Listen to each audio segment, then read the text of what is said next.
Okay, good morning and welcome everybody. This is Rachel Paul with IAAP, and I am joined today by Sam Evans, our certification manager, and Debbie Buali, who is our membership coordinator. You are joining us today for our April webinar in our Organizational and Professional Development webinar series, and we are very excited today to have Kara VanRoekel from Level Access with us, presenting WCAG 2.1 and mobile accessibility. I wanted just a few housekeeping things to go over before we start. Closed captioning is available, so you can turn that on through at the bottom of your screen. And I posted in the chat, there's a link to a third-party link available as well. We will take questions throughout and also save some time at the end. You're welcome to leave your questions in the chat at any time. So as you think of them, please put them in the chat. And there's also a Q&A box available. So you're welcome to leave your questions in either spot and we will get to them as we go throughout. So before I turn it over, I wanted to introduce Kara to everybody. And as I mentioned, Kara is an Accessibility Services Manager at Level Access. And she has been focused on accessibility support and solutions for the past 5 years and has been involved in UX design and research for more than 16 years. She is especially interested in inclusive design, mobile accessibility, and usability research. So welcome, Kara. We're happy to have you join us today, and I'll let you go ahead and get started. Thank you. Thank you for the introduction. I'm happy to be here, and I'm really excited to be talking to everybody about WCAG 2.1 and mobile accessibility. As Rachel said, I am particularly interested in mobile accessibility and mobile design, and that's something that's becoming even more and more of a hot topic these days. So I'll start out with a brief introduction to WCAG 2.1. So WCAG 2.1 has been around for almost 2 years at this point. It was first published officially on June 5th in 2018 and is now the official recommendation for accessibility compliance of the W3C, which is the World Wide Web Consortium. There are currently 50 A and AA WCAG 2.1 guidelines, and this builds on the original 38 A and AA guidelines that are in WCAG 2.0. One of the reasons that I'm only mentioning the A and AA guidelines here is the A and AA guidelines are the ones that are most commonly considered when thinking about accessibility compliance. WCAG 2.1, as I said, does extend WCAG 2.0, but it does not supersede or replace it. It includes all of the original WCAG 2.0 success criteria. They all have the same numbers as they originally did, so nobody has to learn a new numbering scheme.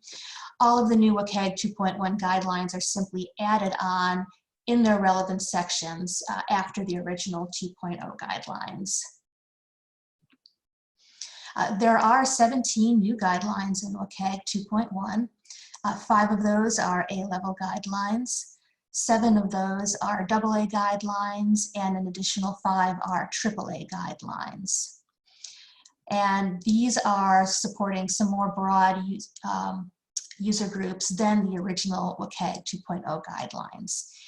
In the new 2.1 guidelines, we have 3 criteria that are specifically focused on supporting people with a variety of cognitive and learning disabilities, 4 that are focused on people who have a variety of low vision disorders, 2 are specifically addressing speech input, and these are some guidelines that are going to be beneficial to people who have mobility and dexterity issues.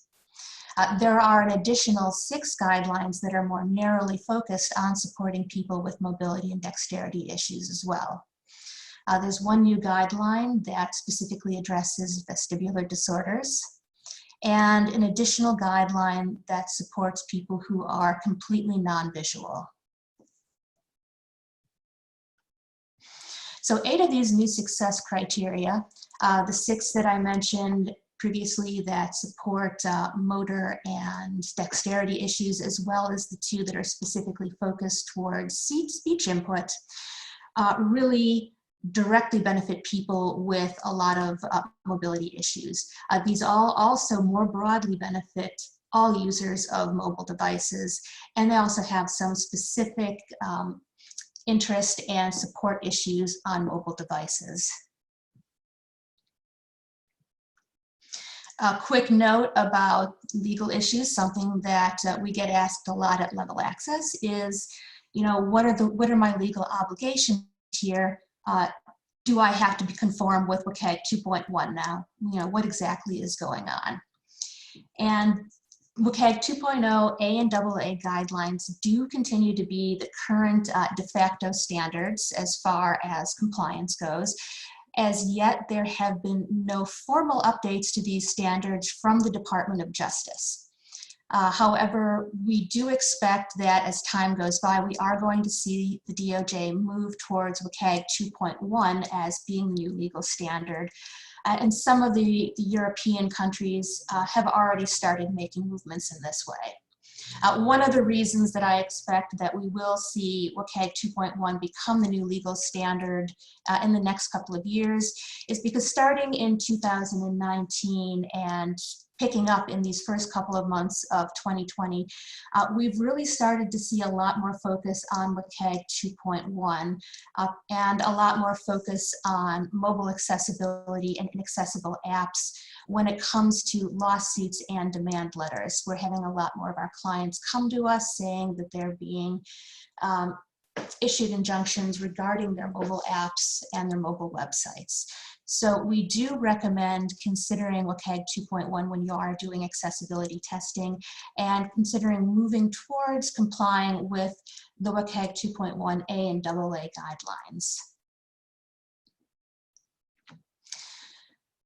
Can't talk about WCAG without talking about what's coming up next, and WCAG 2.1 is going to be coming up pretty shortly.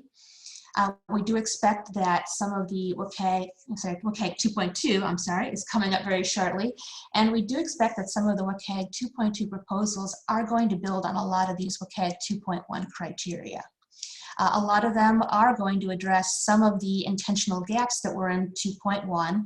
They will be broadened to cover more situations, and we expect that a lot of common questions and points of confusion are going to be clarified. Some of these things are going to be stuff like differentiating between focused and non-focused states of controls and user interface. User interface controls, particularly when it comes to contrast issues. We do expect to see some additional information come out as far as what's required for visual indicators and affordances. There will also be some additional information about dragging, dropping path-based gestures, as well as updates to the understanding of what exactly is required for equivalent functionality in different app orientations. Initially, we did expect that these were going to be released towards the end of the year, probably in November. With the current ongoing pandemic, I don't know if that has changed at all, but I still do expect that we will see some WCAG 2.2 guidelines coming out this year.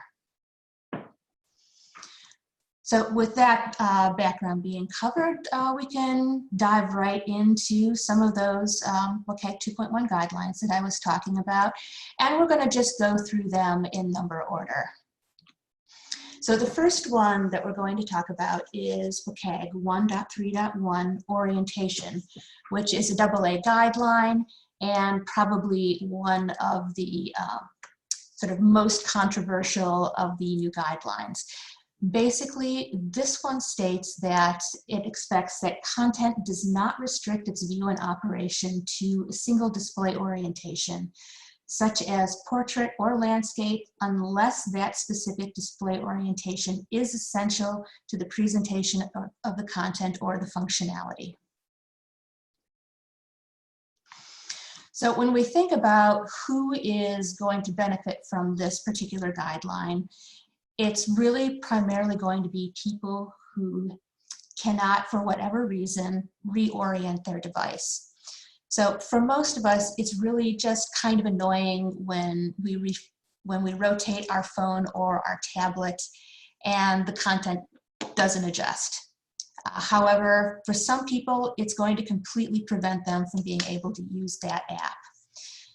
In particular, consider someone who has a device mounted on their wheelchair. They're not really going to be able to rotate that device or reorient it easily, if at all. So this is going to really make it a lot more difficult for them to interact with a number of apps.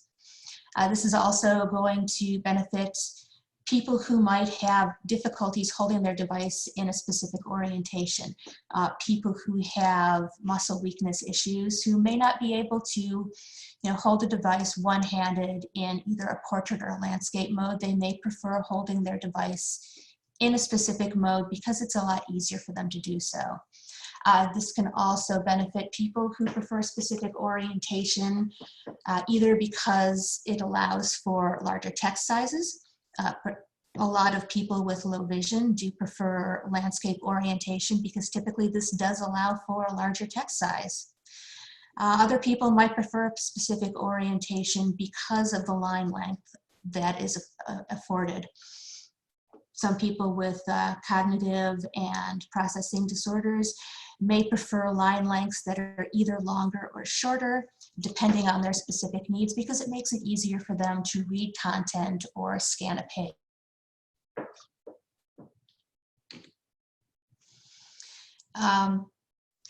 Very simply, this guideline means that the content orientation does need to match the device orientation.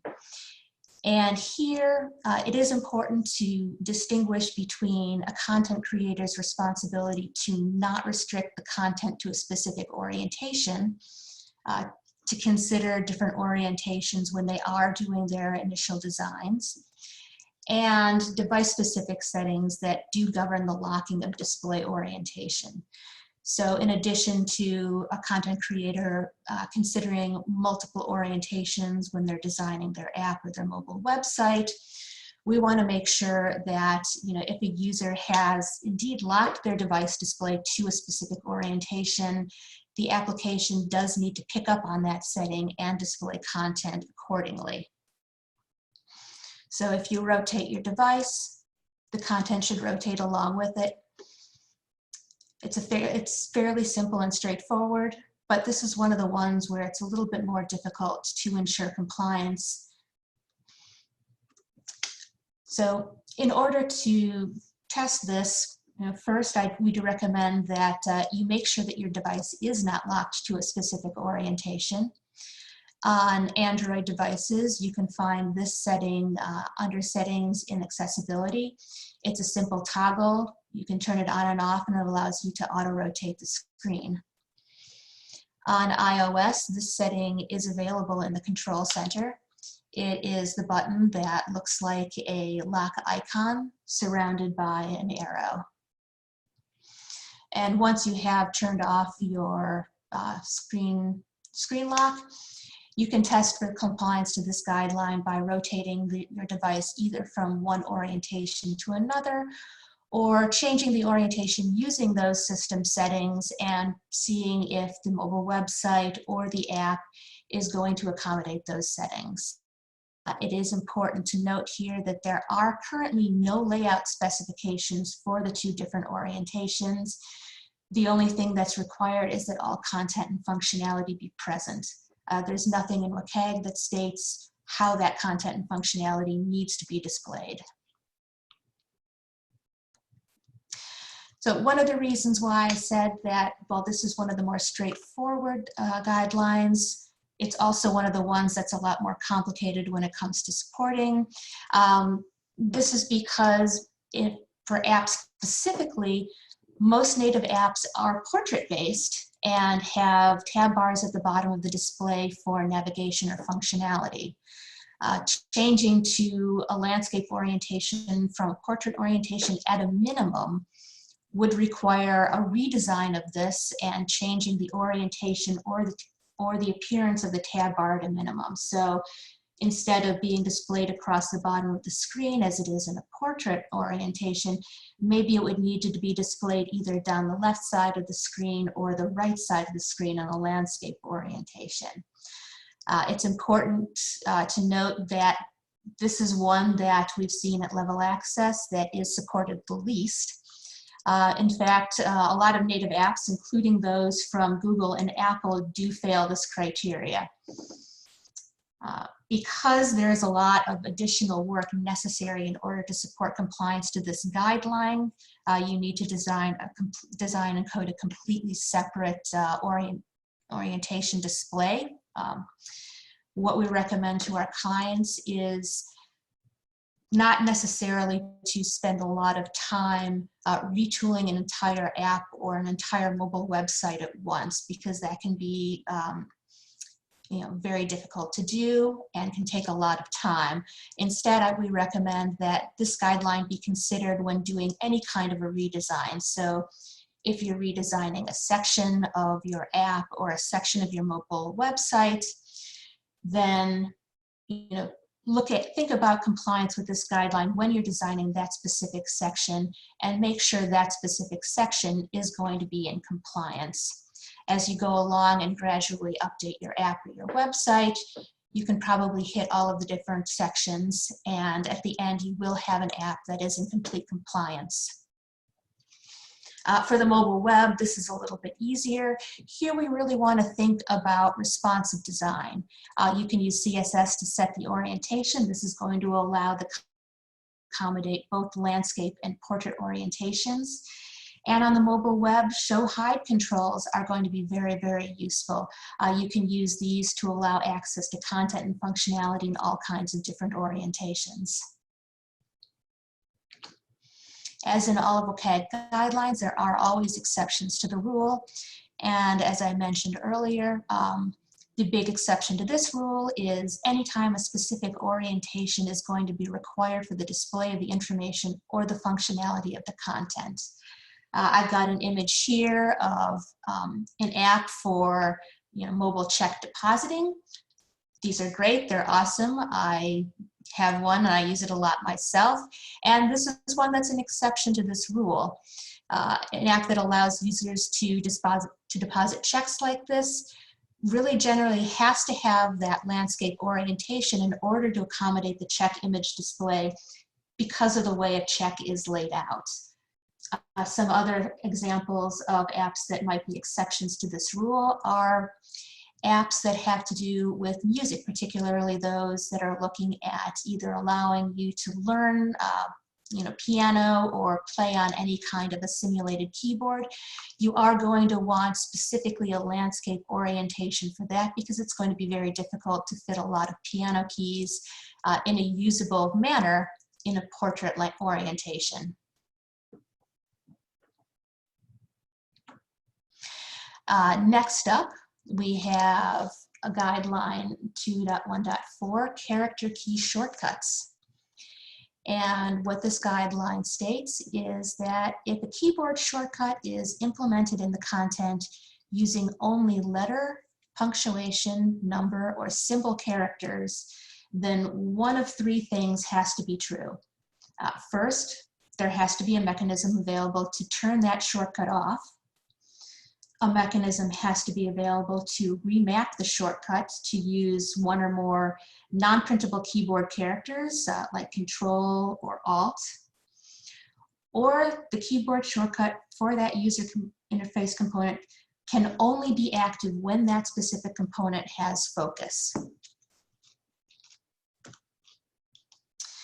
This one is primarily going to benefit people who are using a Bluetooth keyboard with their mobile devices, or people who are using speech input with their mobile devices.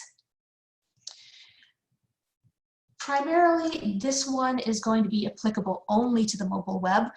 Most native apps do not currently support character shortcuts.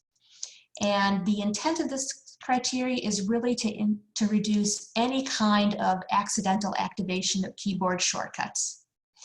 Also, these keyboard shortcuts do work well for a lot of keyboard users, but they can be really inappropriate and frustrating for speech input users, or for any keyboard users who are using a very small keyboard, can accidentally hit keys, or who have a lot of hand tremors and motion disorders, which can make it very difficult for them to hit keys in appropriate sequences. For example, for the issue with speech input users, if focus is on a control when a speech input user is speaking a word that contains any shortcut keys, this is probably going to cause some unexpected actions. So I'm going to pick on Gmail here a little bit as an example, because they do use a lot of shortcut keys. And one of them is the K keys, which serves to move the cursor. And in this case, if someone is using Gmail and they accidentally say one of that shortcut keys while they're trying to input a message, it can have a lot of unexpected actions, and this is going to potentially be very confusing to the user. Fortunately, Gmail does have a way to disable these character key shortcuts or remap them. And this success criteria really does require that all applications provide a way to turn off or remap those shortcuts. I also said that this can be difficult for people with tremors and mobility issues. They can have difficulties with shortcuts when they're using keyboards or alternative pointing devices with an on-screen keyboard. There's a strong chance that they could potentially press a shortcut key by mistake and invoke that command without understanding what they're doing or knowing why. Also, as I said, people who do use smaller keyboards with mobile devices can also benefit from this, because with the small keyboard, it can be, you do get a higher chance of accidentally hitting the wrong keys, especially, as I said, if you do have any hand tremors or mobility issues. To ensure compliance, basically, if you know that keyboard shortcuts are going to be present in your app or mobile website, you do need to test to make sure that you can either turn them off easily, remap them easily, or that particular shortcut is only going to be active when its interface component has focus. And a good example of this last one is a select element. This is a great example of a native element that uses single key shortcuts only when it has focus. So when that select is open, typically you can type the letter of one of the choices in the select dropdown to move to that choice. This is an absolutely valid use of character key shortcuts under the success criteria. There are exceptions to this rule. As I said, this does not affect components like list boxes and dropdowns. Even though they do contain values that can be selected by character keys, these shortcuts are only available when the components have focus.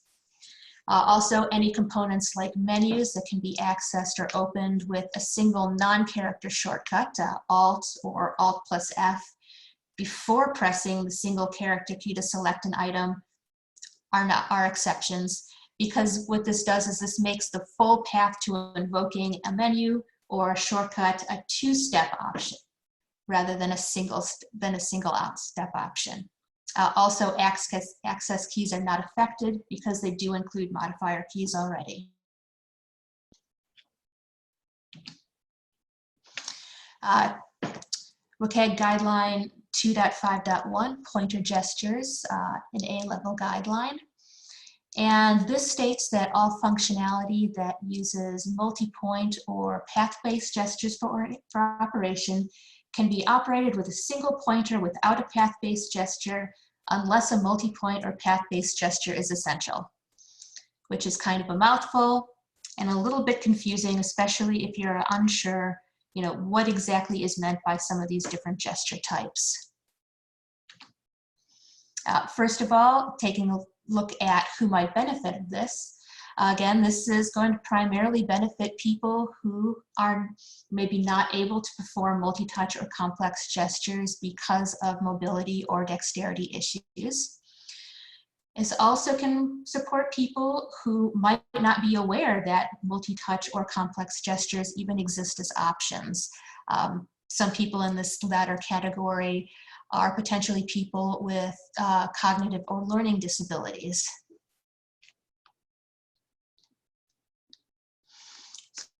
Really, what does this one mean? Essentially, what it means is you want to make sure that touch and pointer devices are going to be usable and operable even when or if a keyboard alternative exists. This is because there are a lot of situations where it's not going to be practical to have a device that supports the keyboard interface with a mobile. A lot of times you're not going to be pulling out your Bluetooth keyboard when you're walking around, going about your normal business. You just want to interact with your mobile device using either your finger or a stylus. And this does apply to all pointing devices, using your finger on a touch screen, using a mouse pointer if you're looking at a desktop website, using a stylus, any kind of device that you're going to use to interact with the screen. Taking a quick step back and defining some of our terms here, first we want to look at single point gestures and understand what exactly is meant by this. And a single point gesture is a gesture that uses only a single touch point and doesn't require any additional movement on the part of the user. So some examples of single point gestures include a single tap, the double tap, tap and hold, or long press. You're only using a single finger to touch the screen and there is no movement involved.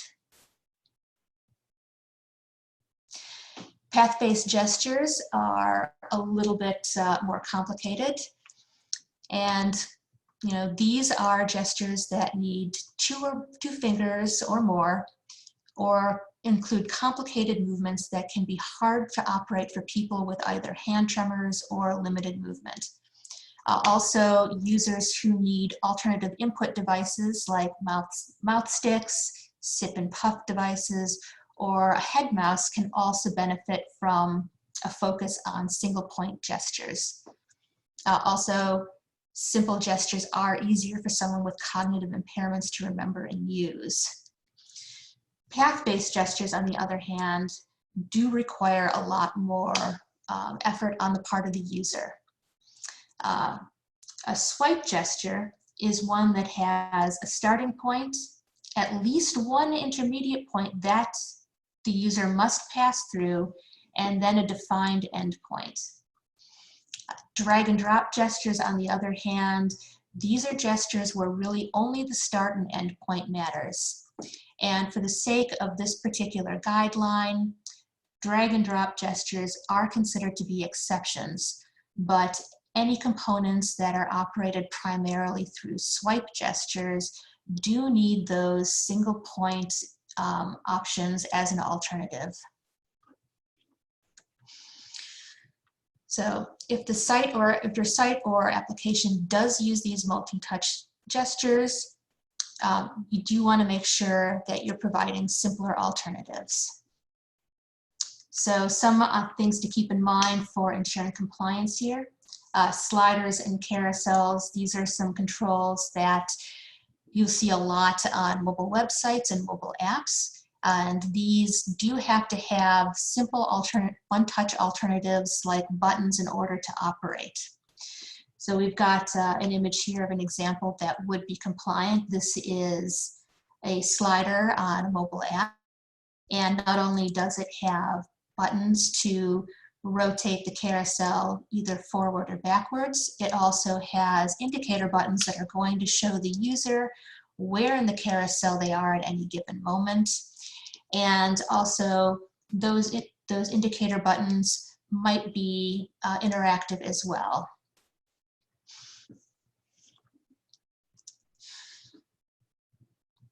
Some exceptions to this rule are any functionality that has to be complex path in order for that interaction to be meaningful. As I said, those free-form drag and drop actions, those are exceptions to the rule. and also any gestures that are defined by either the operating system or the user agent. So talkback and voiceover, when they're active, they do require a lot of gestures that are going to be these complex gestures requiring multiple fingers. Those are exceptions to this rule. An example of a functionality that has to be a complex path in order for it to be meaningful is, signing your name. There are a lot of apps out there in retail environments where you do need to sign your name. And this is something that is inherently path-based. It's an exception to this rule because it's essential. Although I would like to state that, while signing your name is path-based and therefore an exception to this, we do perhaps want to think that acknowledging something or confirming your identity might not necessarily need to be path-based. This is something for designers to think about while they are working on their apps, thinking about single point alternatives. What might be a single point alternative to requiring somebody to sign their name?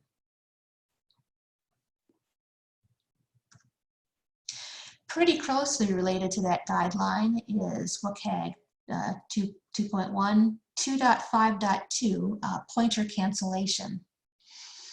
And this expands on that previous guideline by stating that all functionality that can be operated using a single pointer has to have at least one of the following be true. No down event. The down event of the pointer is not used to execute any part of the function. Abort or undo. Completing the function is on the up event, and a mechanism is available to abort the function before completion or to undo the function after completion. Up reversal. The up event reverses any outcome of the preceding down event. Or essential. Completing the function on the down event is essential. Again, this is one of the ones that's a little bit of a mouthful and can be a little bit confusing and difficult to understand. Who is going to benefit from this one? This one is primarily going to benefit people with visual disabilities who use screen readers, particularly those who do a lot of Explore by touch, as well as people who have mobility or dexterity issues who can touch the wrong event or location by mistake and accidentally activate a control that they were not expecting to activate. Really, what this does is it makes it easier for all users of mobile devices to recover from accidentally hitting the wrong target. And it particularly, as I said, helps people with visual disabilities, motor disabilities, and some cognitive limitations by reducing the chance that any given control will be accidentally activated or an action could potentially occur unexpectedly. This also ensures that where complex controls are activated, there is a means of either undoing or aborting that action as necessary. So to make this one a lot simpler, what it basically means is it's strongly discouraging any interactive content on the down event unless absolutely necessary. It's really promoting the use of the up event instead for activation. And this is, as I said, in order to prevent any accidental activation of controls. I do have seen some people misread this criteria and interpret it to mean that as long as the operation can be reversed or canceled, then this criteria can be met, which is not entirely true. And it's that wording regarding undo that is most misunderstood in the criteria. And what this says, again, is completion of the function is on the up event, and a mechanism is available to abort the function before completion or to undo the function after completion.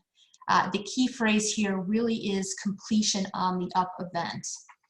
And what this was intended to handle was situations like those drag and drop events where you start the event on the down event or the initial touch, and don't complete it until the up event.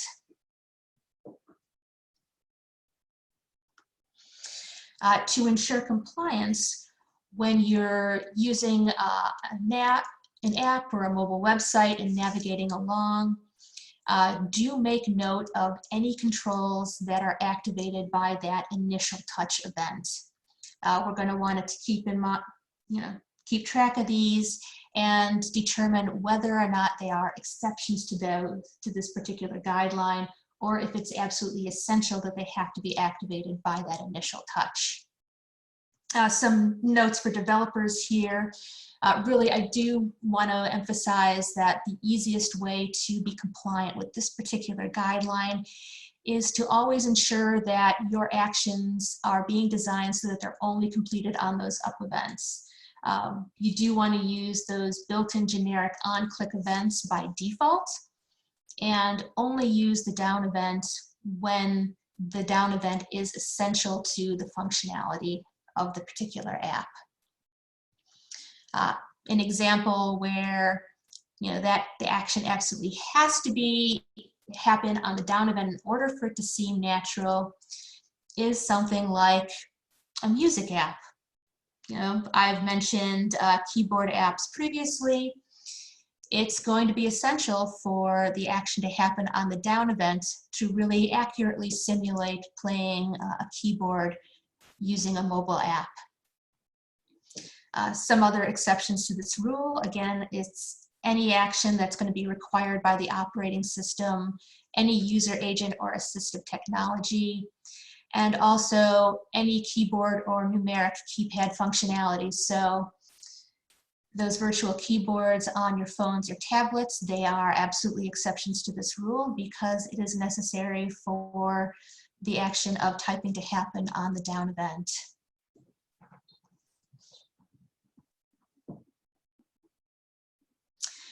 And we're about halfway through those guidelines right now. So I just want to check in with the moderators here and see if there are any questions that people have that we'd like to address right now.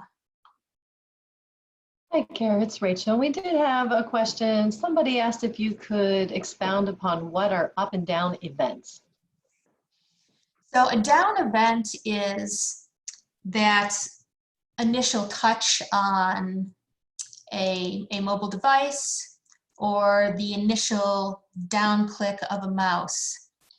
The up event would be when you lift your finger off of your device screen or you release that mouse click. So to use an example from desktop websites, it happens to a lot of us who like to highlight their text while they're reading in order to help them follow along, that you might accidentally click on a link while you're doing this. And if you're like me, you don't necessarily want to go to that additional page because that's going to interrupt your reading flow. So what you do is you move your mouse off of that link before you release it. And in this case, if the link had been coded so that I'd be redirected on the down event, as soon as I hit that link with the mouse, then I would be redirected unexpectedly. But because you don't get redirected until you release the mouse, that's considered an activation on an up event. So I can sort of abort that action by moving my mouse elsewhere on the screen before releasing it. Does that help out? Does that make sense? So the down event is the initial touch and the up event is the release. And I don't have my chat open because I don't have room on my screen. So can the moderator see if there's been any responses? Yes. Okay. She said, yes, thanks. All right. And thank you. And I don't see any other questions at this time. So if you want to move on to the next section, go ahead. Thank you. So next one is criteria 2.5.3, label and name. And what this says is that for user interface components with labels that include either text or images of text, the name contains the text that is presented visually. Primarily, the people who benefit from this one are speech input users, because this allows them to easily and directly activate controls. And because the visible and audible labels for controls are going to match, this is going to improve the experience for sighted text-to-speech users. It's going to allow them to follow along a lot easier, and it's going to reduce confusion. So essentially what this means is any words that are going to visibly label any kind of component or control also have to be the words that are programmatically associated with that component or control. So as I said, typically it's going to be a much better experience for all users if the words and the characters that are on the visible label of control match or are contained within the accessible name for that control. So this allows speech input users to easily navigate by speaking the visible text labels of components, and allows sighted users who are using that text-to-speech to hear text that matches the text that they see on the screen. Any kind of mismatches here are going to create an additional cognitive load for speech input users. It's going to make it harder for them to activate controls, and if they have to remember to say a speech command that's different from any visible labels that they see, it's going to increase the chances that they activate the wrong label or are unable to activate a particular control at all. This is also going to be extra cognitive load for text-to-speech users if they have to try and listen to speech output that doesn't match the speech that they're trying to follow along with on either the app or the mobile website.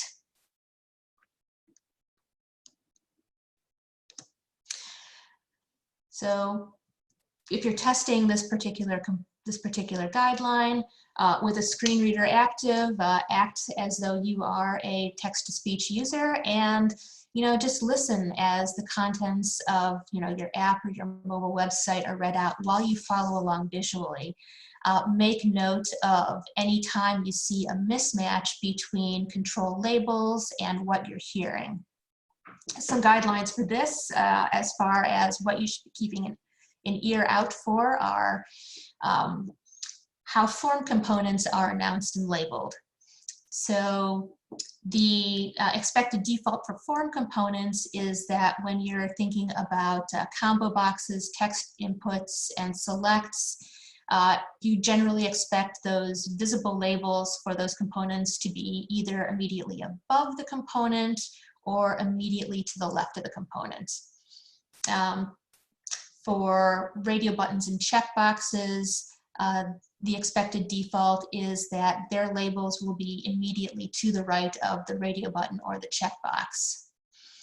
And these visible labels do need to be programmatically associated with their controls using a variety of options. So you can use native HTML association, make sure that foreign ID values match. You can use ARIA to give something an ARIA label, or you can use ARIA labeled by or ARIA described by to give a component an accessible name. And if you're working on apps, you can use either the accessibility label in iOS or label for or content description on the Android operating system. You do need to ensure that this visible text that you're labeling an control with is the same as the accessible name. And this is going to be most important to control for if you're using something like ARIA or the accessibility labels, label for, or content description, because these allow you to give a component an accessible name that is not necessarily the same as the visible label. And if you have a control where the accessible name needs to be different from the visible name, from the visible label, then we strongly recommend that the accessible name for that control at least start out with the visible name.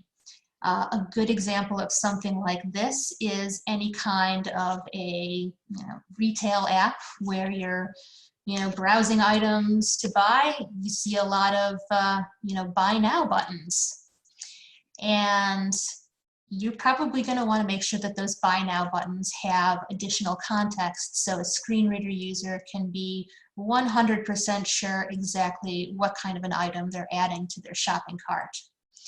So an accessible name for a buy now button for a pair of Nike running shoes might be buy women's Nike running shoes. And that's a case where you do want to have an accessible name that's different from the visible name. But in order to make it more easily for a speech input user to control that button and select it, you want to make sure also that the accessible name starts with the visible name.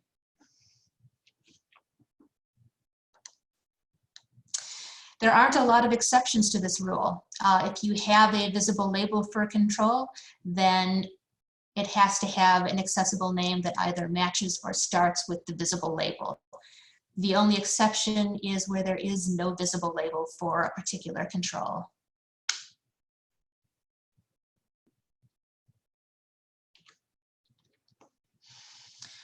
Then we get to criteria 2.5.4, which is motion actuation. This particular guideline states that functionality that can be operated by device motion or user motion can also be operated by user interface components, and that responding to any kind of device motion or user motion can be disabled to prevent accidental actuation, except when one of two things is true. Supported interface, which is the motion used to operate functionality, is through an accessibility supported interface. And essential, the motion is essential for the function, and disabling it would completely invalidate that activity.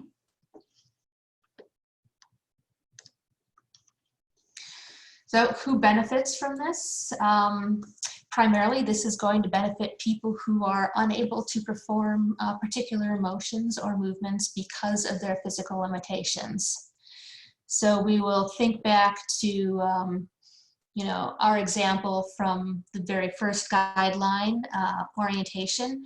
Think about someone who has their smartphone or their tablet mounted in a fixed orientation to their wheelchair. They can't reorient that device. They also are not going to be able to, move the device around or maybe even gesture toward the device. This also really helps out people who are in situations where they're not easily going to be able to move their devices, even if they're physically capable of doing so. This is also one of the ones that's kind of the more future thinking sci-fi sort of guidelines, because it is talking about and thinking about gesture controls. And this guideline has always put me in mind of a particular section of Douglas Adams's Hitchhiker's Guide to the Galaxy book, where they're talking about some of the controls in the very futuristic spaceship Heart of Gold. The radio was rather difficult to operate. For years, radios had been operated by means of pressing buttons and turning dials. Then as the technology became more sophisticated, the controls were made touch sensitive. You merely had to brush the panels with your fingers. Now all you had to do was wave your hand in the general direction of the components and hope. Saved a lot of muscle expenditure, of course, but meant that you had to sit infuriatingly still if you wanted to keep listening to the same program. So Douglas Adams wrote this about 35 years ago and was already starting to think about gesture interfaces, so he was quite a bit ahead of his time. And this is a good example of, even though it's a sci-fi example, how sometimes trying to make a particular device or application more easy to use and more friendly and more simple can actually backfire and have the opposite reaction, where suddenly it becomes a lot more difficult to operate for a segment of the population. So what does this particular success criteria mean? Essentially what this means is that any functionality that can be operated by device motion or user motion can also be operated by simple user interface components. So we want to make sure that any functionality triggered by either by moving your device, shaking it, tilting it, waving it around, or by gesturing towards the device, so that various sensors like cameras can pick up on those gestures and interpret them and take actions, can also be operated by conventional user interface components. When you're thinking about those conventional user interface component alternatives to gestures or motion, think about keeping them to be single touch components, simple buttons, selects, or switches. And we want to keep this in mind because there are a lot of users with disabilities who are probably not going to be able to operate the device sensors, or could potentially accidentally activate sensors, particularly users who do have mobility and dexterity issues, or who may have hand tremors. So these users are going to need to have this functionality that's motion-based be available in another format. And also, in order to prevent any kind of accidental activation, users are going to have to be able to turn off any motion actuation. Whether this happens at the OS level or at the application level is going to be up to the designers and developers of the app. Although if you do make a selection at the operating system level, again, similar to orientation, it's required that the application pick up on those settings. So in order to ensure compliance with this particular guideline, you do need to support any operating systems that allow users to disable motion detection. And a good example of this is the famous shake to undo that iPhones offer. You can find a setting under the touch section of accessibility to either turn this feature on or off. You can also provide settings in the application that are going to disable motion detection and activation. And again, provide simple single touch controls as an alternative to using any kind of sensor input to interact with the content or to activate any kind of functionality. You can also consider any kind of ways to undo any actions that were accidentally made by motions or gestures. And again, these should probably be simple single touch buttons or switches. There are some exceptions to the rule, and it's important to note that this particular guideline really only concerns any kind of intentional movements of the device by the user or any intentional gestures towards the device by the user. It does not include any kind of movement of users through space. So geolocation, beacons, activity measurements, these are all going to be exceptions to the motion actuation guideline. The guideline also does not include any kind of motion that's needed to operate a pointer, a keyboard, any kind of assistive technology. This is considered essential motion. And other essential motion beyond this in apps or mobile websites are anything that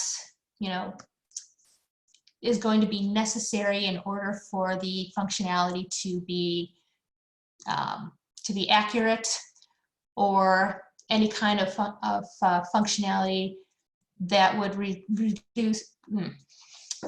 that would result in the action. Yeah. Basically, in a lot of games and applications, particularly, again, as I've used as many examples that simulate musical instruments, this kind of motion is going to be considered essential to the functionality. I have run across some apps that allow you to use your phone to simulate drumsticks. This is going to absolutely be essential movement.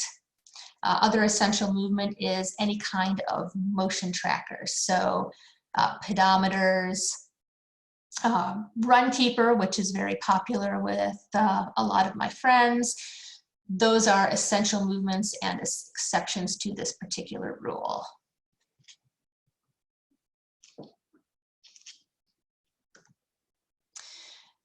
We do have a AAA guideline here that we're going to be talking about next, and this is guideline 2.5.5, which is target size. And this one simply states that the size of a target for pointer inputs should be at least 44 by 44 CSS pixels. And this is going to benefit a wide variety of users. I think it's fair to say that this is going to benefit almost all users of mobile device, regardless of ability.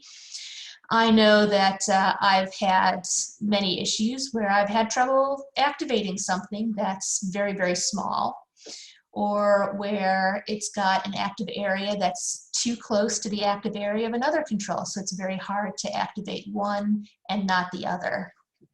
And I'm sure many of the people who are on this call have had the same.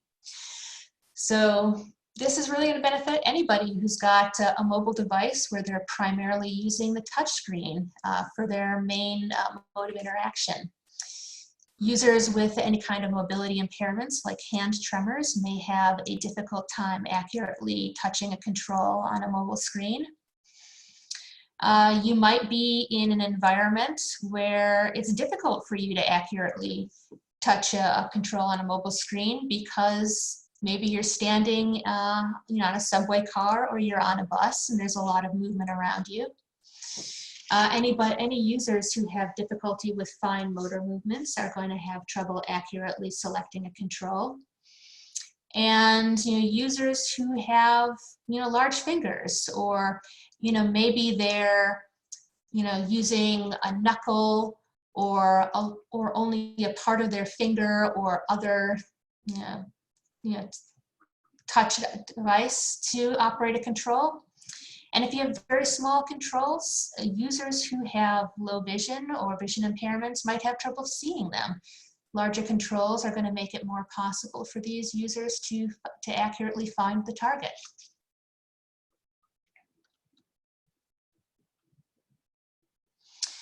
What does it mean? Basically, it means that we want to ensure that target sizes are large enough for all users to easily locate and activate them. And touch interface can be very difficult because touch interaction is not very precise. Users who are just using their fingers to interact with their mobile devices are not going to have the same level of fine control that they would have if they're using an input like a mouse pointer or a stylus, because if your fingers are a lot larger than the mouse pointer. And additionally, if the targets are very small, they're probably going to be obscured by your finger when you're trying to find them on the mobile device. If you can't see the precise location on the screen of what you're trying to touch or activate, it's going to be harder for you to touch and activate it. And this issue, it's going to be further complicated with responsive layouts. On mobile web, these are going to need to accommodate a number of different kinds of, both fine and coarse inputs. And both of these need to be supported at a size that can be accessed both on a traditional desktop or a laptop with a mouse, as well as if you are on a tablet or a mobile phone and just using your finger on the touch screen. Really, the best practice here is to use larger sizes in general in order to reduce any kind of a possibility of unintentional activations or ensure that all of your users can find and activate the controls accurately. This is going to be particularly the case if a control is being used frequently, if the results of a particular selection or interaction cannot be easily undone, if it's going to be really difficult for a user to go back and redo something if they accidentally activate a control.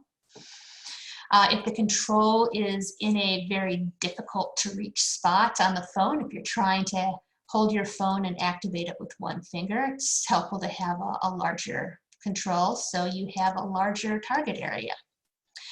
Also, if the control is going to be in a problematic spot, such as very near to the edge of the screen, you want to make sure that you're taking steps to avoid that control getting accidentally activated by someone who is simply holding their phone or holding their tablet.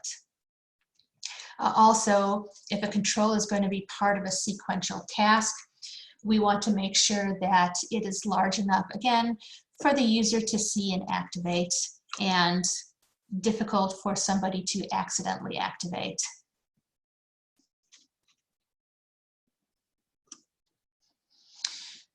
So when we're talking dimensions, that size of the 44 by 44 CSS pixels, what that corresponds to is about a 9mm square on a typical mobile device. And this is generally considered to be a size large enough for most people to see and touch if they're either using their finger or they're using an alternative pointing device like a mouth stick or a head mouse or a stylus. The larger the button, the easier it's going to be for people to interact with.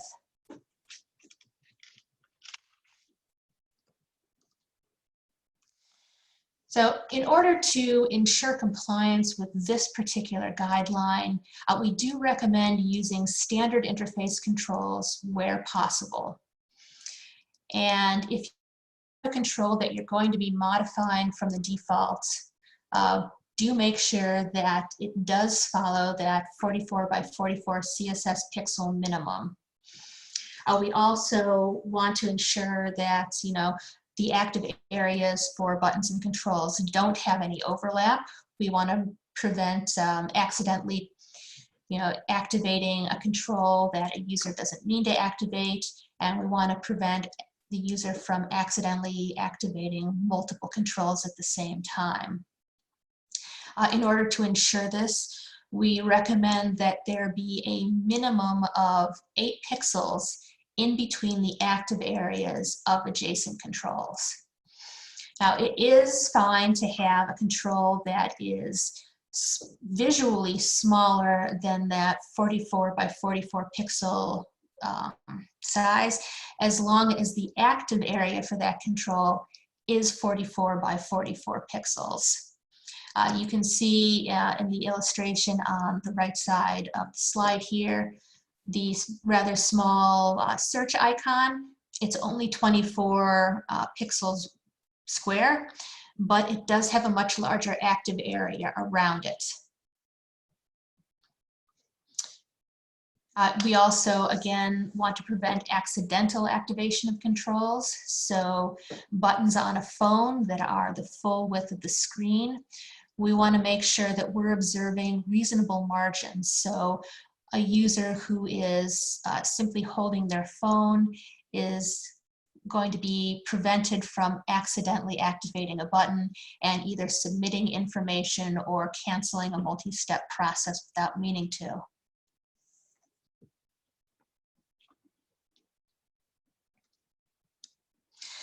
There are some exceptions to this rule. Interfaces can still have controls smaller than 44 by 44, as I mentioned. In that case, we also want designers to consider including another control to perform that same operation that is going to be at least 44 by 44 pixels. Another exception is if the target is a link in a sentence or a block of text. Links are controls, but it does not necessarily make sense to have any linked text within a sentence be larger than the surrounding text. That would make it very difficult for users to read the text, particularly users with cognitive or mental issues. So that is considered to be an exception to the guideline. Any controls that are in a sentence or a paragraph are exceptions to this rule. And that includes stuff like footnotes or help links that are at the end of a sentence.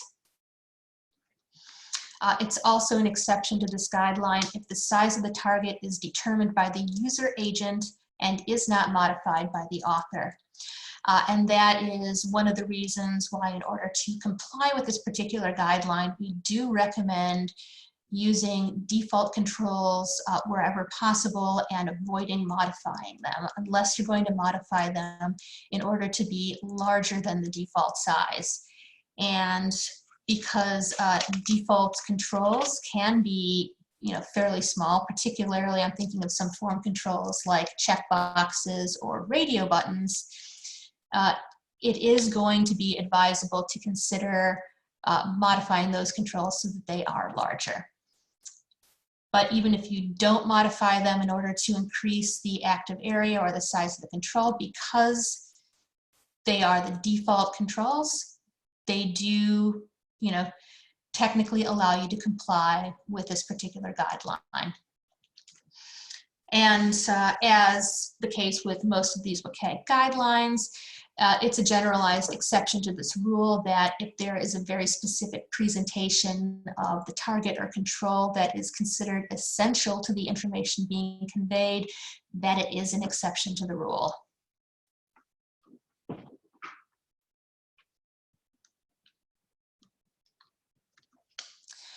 The final of these guidelines that we're going to talk about is another AAA guideline, which is concurrent input mechanisms. And this simply states that content does not restrict the use of input modalities available on a platform, again, except where that restriction is essential, where that restriction might be required to ensure the security of the content, or where the restriction might be required in order to respect user settings.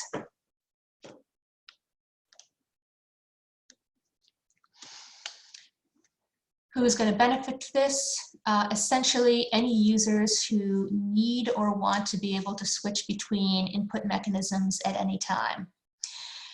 We want to make sure that users can interact with mobile content with whatever input mechanism they prefer and whatever is available to them. So users can switch between input mechanisms when they desire or when circumstances require it. This also allows users to add and remove input mechanisms at any point where they are supported by the operating system. This is because some people, for example, people who have repetitive stress injuries may want to use different input devices in order to avoid any kind of overuse or pain. So these users may switch between speech, touch, stylus, keyboard, depending on the content. Similarly, people who have hand tremors, who might have difficulty activating small targets, may prefer using the keyboard, Bluetooth keyboard, rather than touch or stylus. They may also prefer using speech rather than touch. Essentially, everybody is going to benefit when we can use whatever mechanism we want to for whatever task we want to.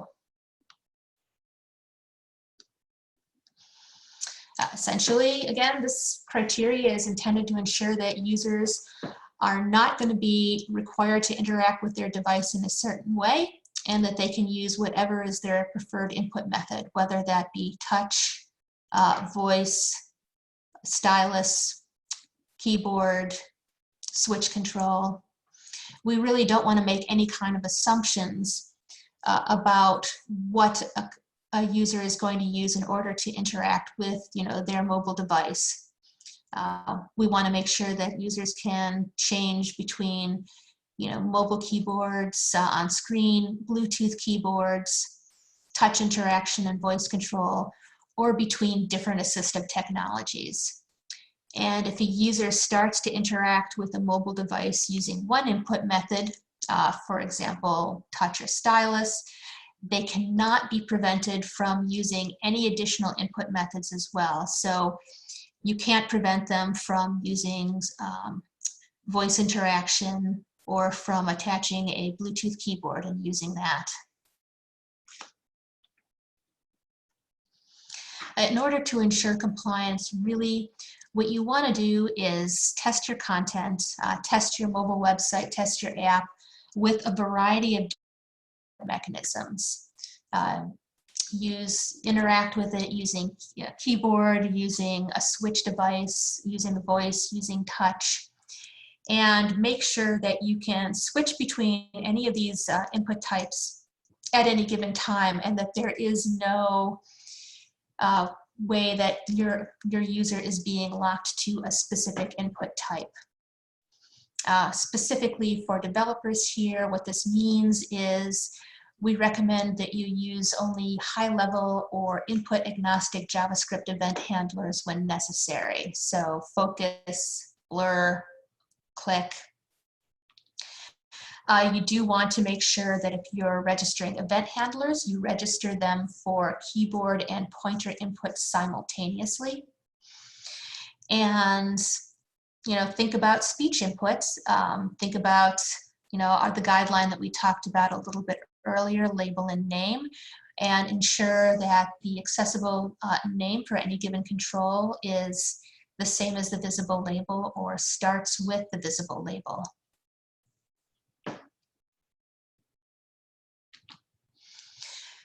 Some exceptions to this rule is really any time a particular input mechanism is going to be required for security purposes or is essential to the experience or task. And what this means is certain applications might require the use of a particular input device for a task. A good example of this is a mobile application that, for example, teaches the finger positions of guitar chords. Obviously, this is something that's going to require a touch interface in order for it to, accurately guide the user through the experience. Another example would be an application that mimics painting or drawing. This might require the use of touch or a stylus in order to accurately simulate the act of drawing or painting.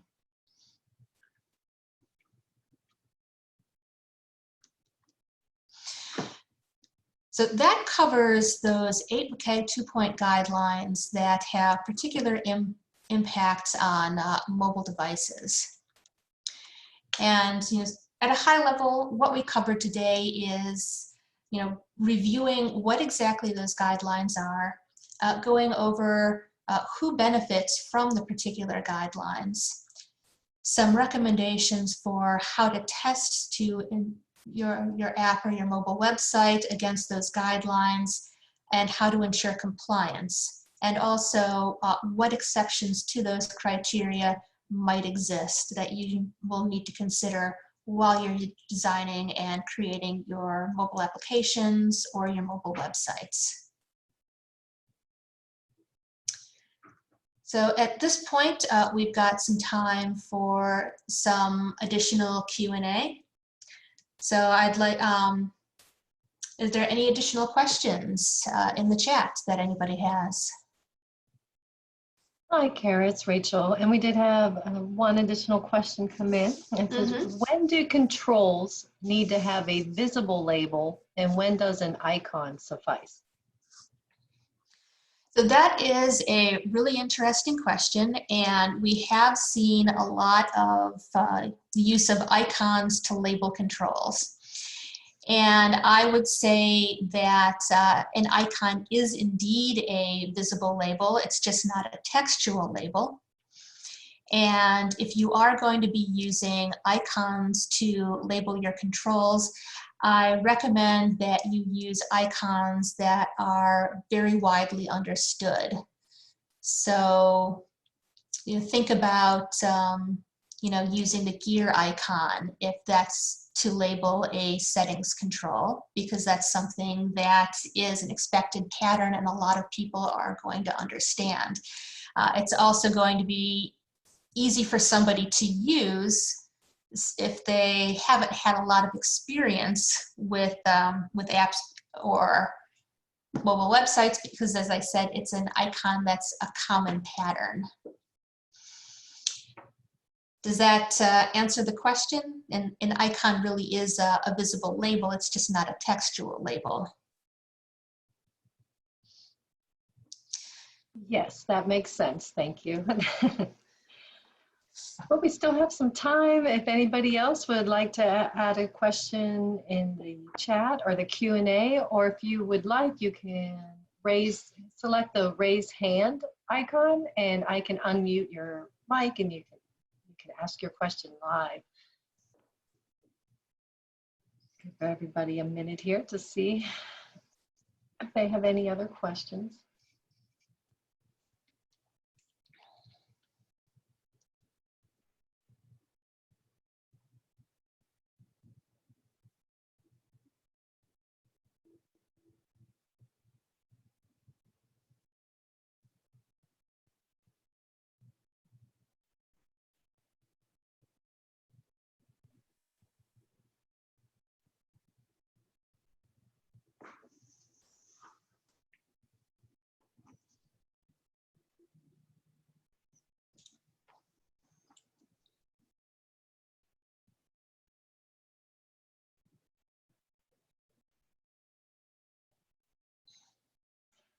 Well, I'm not seeing any other questions come in, Kara. So we got a couple comments here. Excellent presentation. Thank you. Very, very clear and easy to understand. Oh, wait, we did have one. Hold on, let me ask Scott.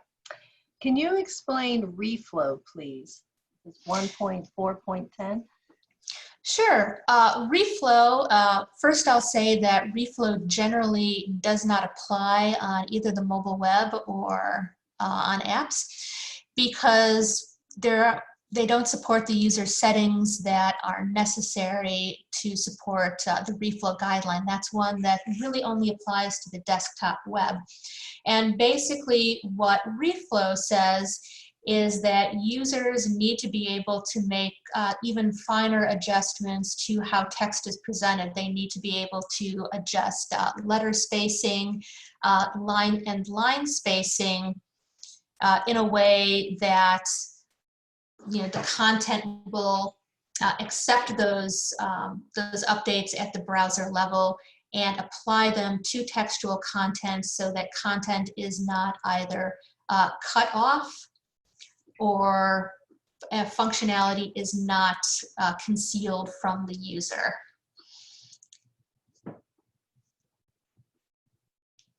Does that help?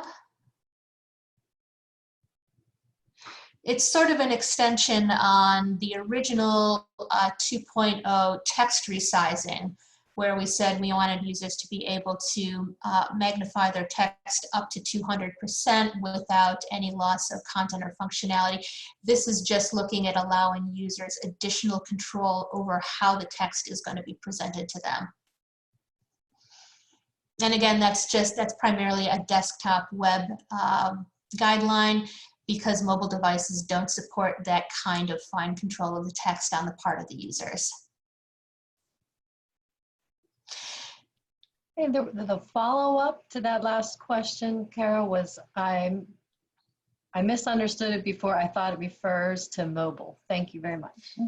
So not to anything that's on a mobile device, but if you are on the desktop web, you can, and you have a responsive website, you can resize your browser down to a very narrow width, and it that's part of that reflow guideline, where it says that the text, the user has to be able to manipulate the text finely, and also if the browser window is very narrow, it's supporting content reflow down to, I believe, off the top of my head, I think 200 CSS pixels wide. And one of the reasons behind this is a lot of screen reader users use what's called headless displays, where they don't even have a monitor. And when a monitor is not attached to a desktop computer, often browsers assume by default a very narrow presentation. So we want to make sure that screen reader users and headless display users aren't being cut off from content or information because they can no longer control the width of the browser.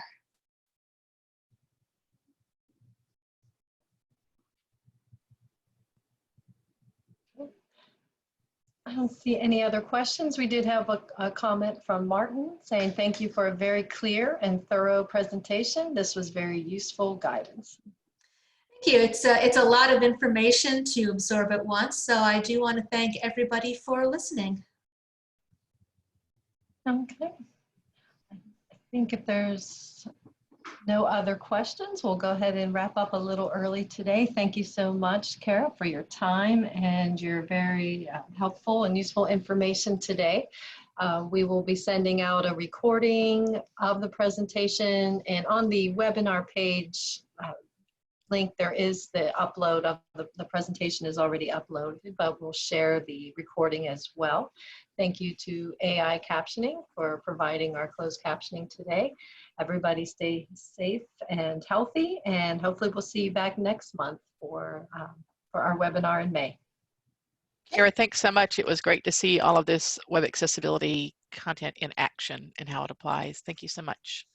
Thank you. It's been a real pleasure. I was very happy to be here. Take good care. Thanks, everybody. You too.